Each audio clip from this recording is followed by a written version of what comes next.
is there a lot of change and evolution in neuroscientific terms for a given generation, let's say? Is that, or is it more or less the same, and really what's happening is memory and the way we associate things and the way we process things rather than the actual brain itself? Yeah, I mean, the assumption is that the brain structure by itself looks pretty similar, is from what I understand, right? But we don't know what the changes are in terms of its internal parts.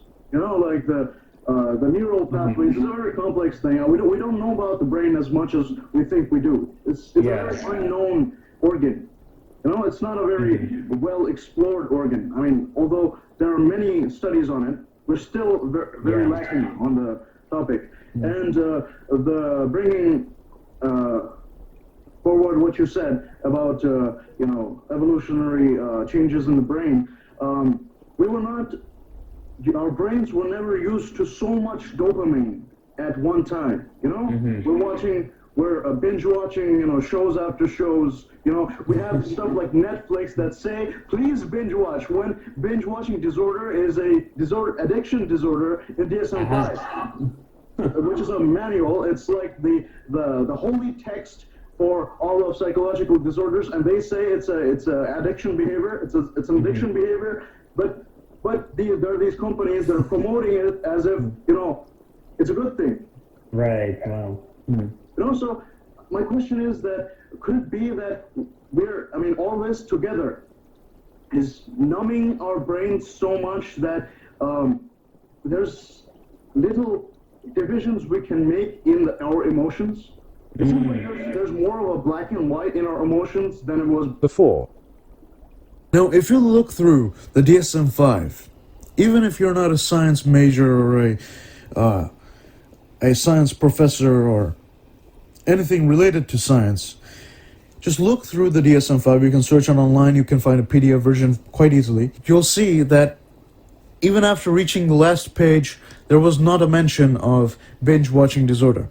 But the reason I said it was part of the DSM-5 is because it has a lot of elements that are similarities with something that is included into the DSM-5, and that is binge eating disorder, which is also a binge disorder. And also, it matches some of the descriptions given to behavioral addictions, some general behavioral addictions that are non-substance abuse. And so, the reason it has not been included into the current version of DSM manual is because there's not enough research. There was not enough research to conclude the detriments of the binge watching. And so, we understand that it's important and it's integral for improvement of psychiatric treatments and psychiatric diagnosis, because the DSM is the manual that helps the psychiatrists and psychologists find diagnoses for patients' psychological symptoms. So it is important that we keep on improving and keep on finding research and repeatedly finding the results to be able to convince the DSM-5 keepers, the people in charge of making the DSM-5, to include certain things in the DSM-5 that will improve the treatment of something that is a ongoing progress, that is the field of psychology and psychiatry.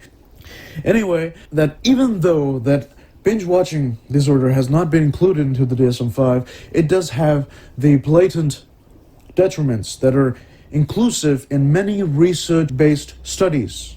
And these are scientific studies, I tell you, and these are peer-reviewed.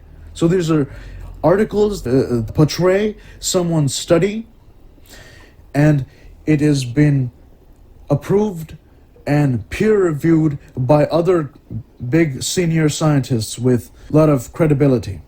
And it is included in scientific journals. And so that is the kind of information that we would like to use as support for the arguments that we make in the Talking Ring. Why is it that we binge watch? We found out the reason why people binge watch, first of all, It is the creation and the wanting, the yearning for the formation of one-sided unconscious bonds between the viewers and the characters. It recreates a feeling of happiness. And now this is something that was alarming. I thought it was quite evident. People will agree. But the interesting thing about today is that if you see, the people are using binge watching in these online platforms and these shows to create a sense of togetherness with these virtual characters in this virtual world.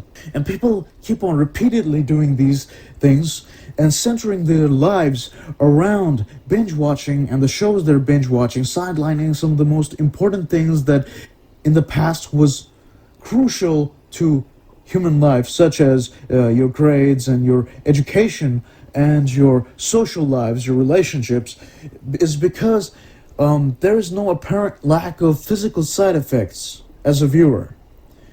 Unlike certain things like binge eating disorder, where there may be some physical side effects and you may develop certain food-related other psychological disorders, the thing with binge watching is that although you're killing time and in a way affecting yourself emotionally, and when I mean in a way, there is enough support, as you can see in the research here, done in 2003 and later in 2015 and in 2014 and in many other research that I've not included yet.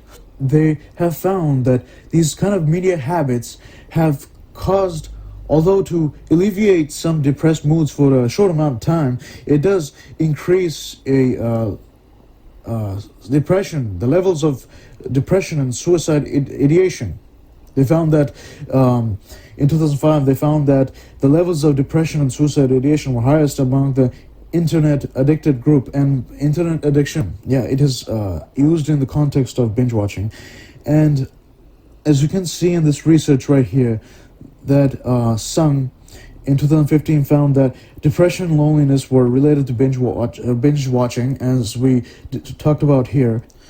And so the thing with binge watching is that, as I summarized here very well, is that on the journey to escape loneliness and low self-esteem, these binge watchers and compulsive internet users lose self-regulation of their own emotions and become more passive, hence the depression and possible suicide ideation. And they become more passive and they chase illusions of the unconscious bonds and achievement. Let's talk about the neuroscience behind binge watching. And I'll put this as simply as I can. When we watch an episode of a show we like, we feel happy. Why is it that we feel happy? We feel happy because there is a neurotransmitter in the brain known as dopamine that is released. We watch another episode, a certain amount of dose of dopamine is released. We watch another episode, another certain amount of dose of dopamine is released in the brain. Eventually, the dopaminergic receptors, the thing that the dopamine connects to for you to be happy, is occupied, relatively occupied. And so you have a plateau where, although you're clicking on the next episode out of habit, it's not making you happier. There is not that sense of heightening happiness. And eventually you start feeling down and you eventually stop watching. That happens because your body is now going from releasing dopamine to making dopamine so that it can release dopamine later on. So when we are going through the stage, we're in a temporary depletion of dopamine of sorts.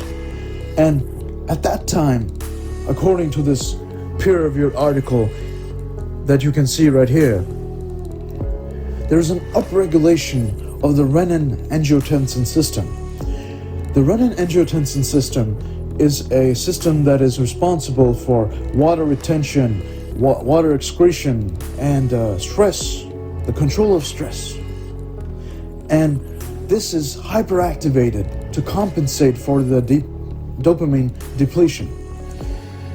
And so, at this time, when there's this hyperactive RAS system, this RAS, there is a exacerbation of oxidative stress. And that means there's a heightening of oxidative stress. And at that time, there are some dopaminergic neuron losses. Now you may be wondering, what does the heightening of oxidative stress mean? Well, oxidative stress can cause many things. First of all, as I said, it can cause dopaminergic neuron loss. It can cause a transient decrease in immunity. It can also cause the increased production of oxygen radicals, which can increase your chances of having cancer. You may be also wondering, what is this dopamine? What is it doing? Now, dopamine is involved in the reward pathway, which is why we feel happy. But it is also part of that same pathway that has other functions such as control of movement and error signaling for reward prediction, motivation, and cognition, which is involved in the emotional regulation as well as the regulation of whether to do or not to do. And that is why increase in these dopamine depletion phases by binge watching and increasing dopaminergic neuron loss would cause decline in emotional regulation and therefore psychological resilience in adolescents and young adults. In the beginning of this episode, when we showed you the responses of highly educated teachers, professors, counselors, psychologists, and students, the people who said that there had been a decrease in psychological resilience in adolescents and young adults, they said that one of the reasons could be social media. So what is it about social media that could have caused a decrease in psychological resilience? The key concept that plays the role is the element of social comparison. Now, social comparison is something that is quite evident if you go on any social media site like Facebook, Instagram, Twitter, even TikTok, and YouTube. As you can see in this slide, I have posted excerpts from this one article that references many other articles that are from the journals that we have in this slide right here, such as the Personality and Individual Differences, Cyber Psychology, Behavior and Social Networking, and Human Communication Research, as well as Sage journals. So in this we see that there is an excerpt here, right here, that says, for instance, DeVry and Kone, sorry if I'm pronouncing the names wrong, but in 2015, they conducted a survey study among young adults in the Netherlands and demonstrated that high-intensity Facebook use was associated with more social comparison. A similar relationship was also found in a study of Instagram, demonstrating that social media can predict individual differences in social comparison, orientation, and behavior. Now, another survey, I'll read it right out of the text. Another survey also showed that when people perceive their social media friends as having better lives, their reported self-esteem level was lower. Their self-esteem level was lower. Now, visual content creates higher impression formation by escalating social presence. Now, that is just another quotation from the journal article. The reason I'm reading direct quotes from this, from the article, is so that you can see that what I'm saying is not just opinions. It's not just my opinions. These are studies that has been done, and these are things that has been said in the literature. And when social media promotes social comparison through trends, and that's in visual content like in Instagram or in YouTube, then you have a higher impression of escalating social presence, which means that you're seeing someone that visually looks in a better social status than you. So it creates a divide in social status in your mind. That means you want to replicate or you want to follow what's in the trend so that you look like you are of a high status community. Now, as you can see here in this article in 2001, as you can see in this quote in this article, over time, the excessive self-consciousness as a result of social comparison could lead to one's perception of lack of social skills and even fear of social interaction. So what does that mean? So that means that it makes people not want to interact with people directly, first of all. And secondly, and most importantly, it lowers self-esteem. So people who are so engaged in social media have to stay on with the trends to feel like they're among the high-status people. Social media users often compare themselves with others' appearance, ability, popularity, and social skills. And that is something that is an issue. Because, as said in this 2018 article, such a comparison triggers strong psychological responses, particularly when others selectively present more positive information. Please note that carefully. And here, in another highlighted portion, it says that in 2016 article from Jang, our finding indicated that social comparison significantly decreased self-esteem. This result is consistent with previous studies. Now that is important in science because you want to have a repeated support for a argument. This shows that individuals with higher social comparison orientation reported poorer self-perception, lower self-esteem, and more negative feelings. And here in the yellow highlighted portions, you can see that they also talk about what I have already mentioned, about how people want to normalize to the trends, to be able to feel like they're of higher status so that they can increase their self-esteem. If you see this in this one article here, their study found that lower self-esteem was associated with greater social anxiety, finding that echoes with prior research. And as one's self-esteem falls, the person's perceived inferiority may prompt negative navigation and interpretation of reactions from social networks. Such perceived disapproving responses would increase social anxiety. So what we understand here is that when it comes to social media, the key concept that is responsible for declining of psychological resilience is social comparison by causing social anxiety. So as in the beginning, one of the responses by a student said that the decrease in psychological resilience may be more common in these cultures that promote individualism rather than in the cultures that are more collectivists. And so in this article, they reference Wajda from 2018 article saying that Wajda contended that the difference in the level of social comparison was rooted in the individualism, collectivism cultural difference. Individuals from Eastern societies with a collectivist culture are more apt to hold an interdependent view of self and others. So basically, some cultures that are more into the individualism phenomena is highly prone to social comparison.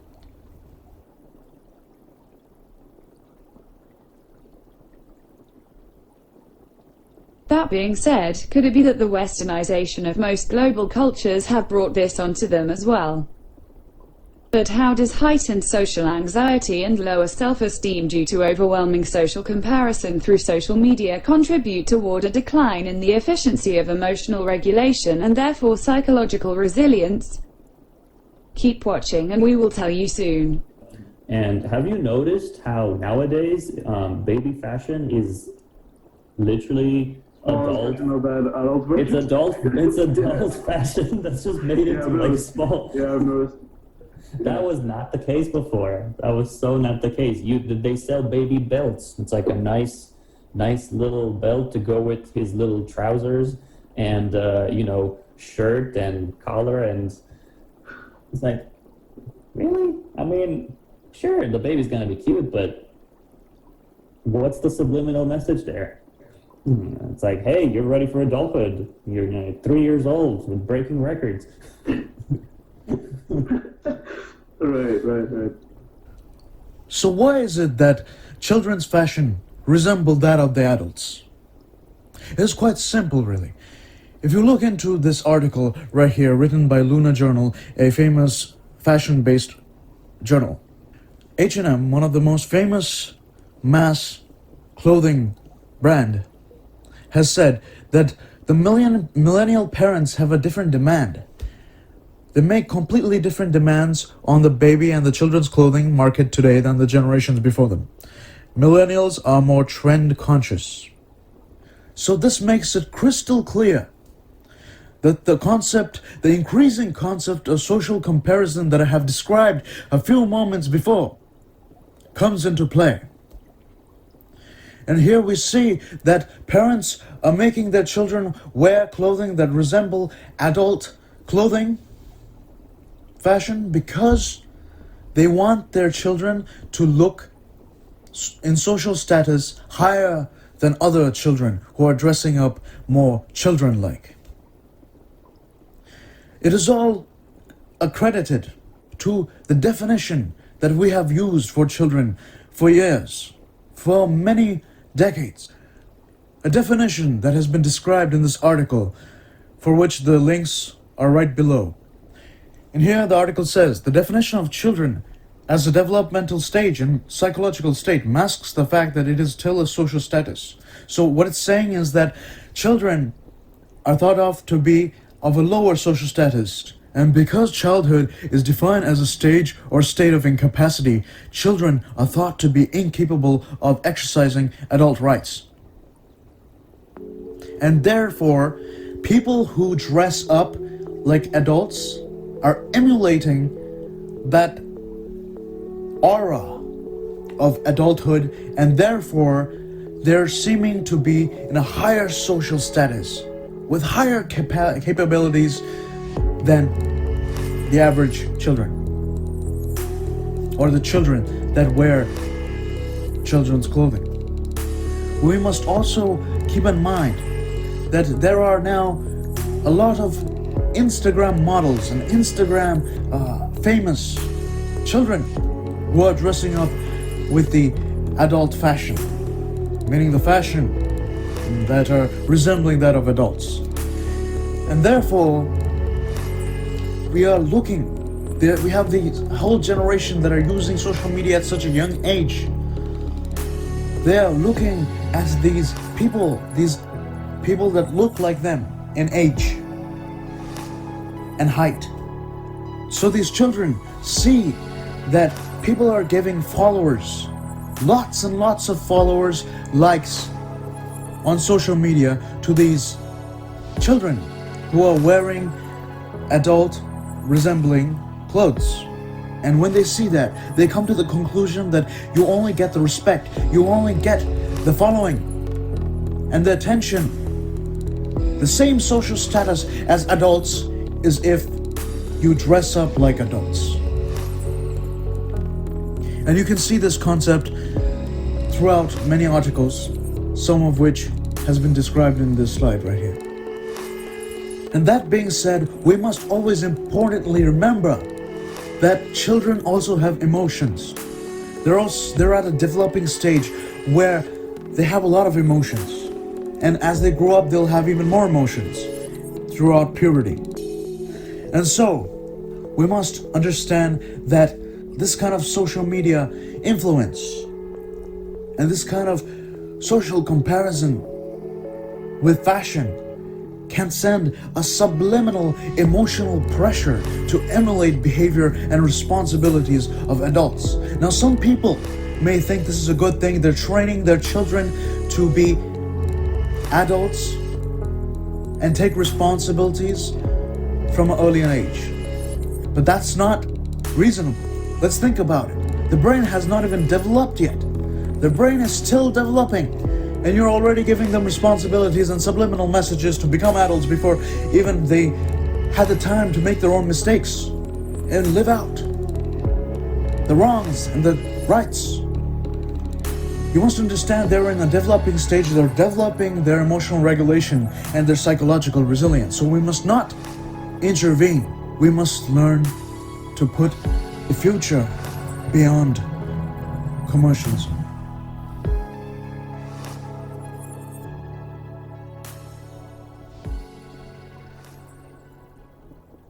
But why is pressuring the natural development into adulthood detrimental, besides that fact that children lose their childhood, a time of preparation for their adult lives?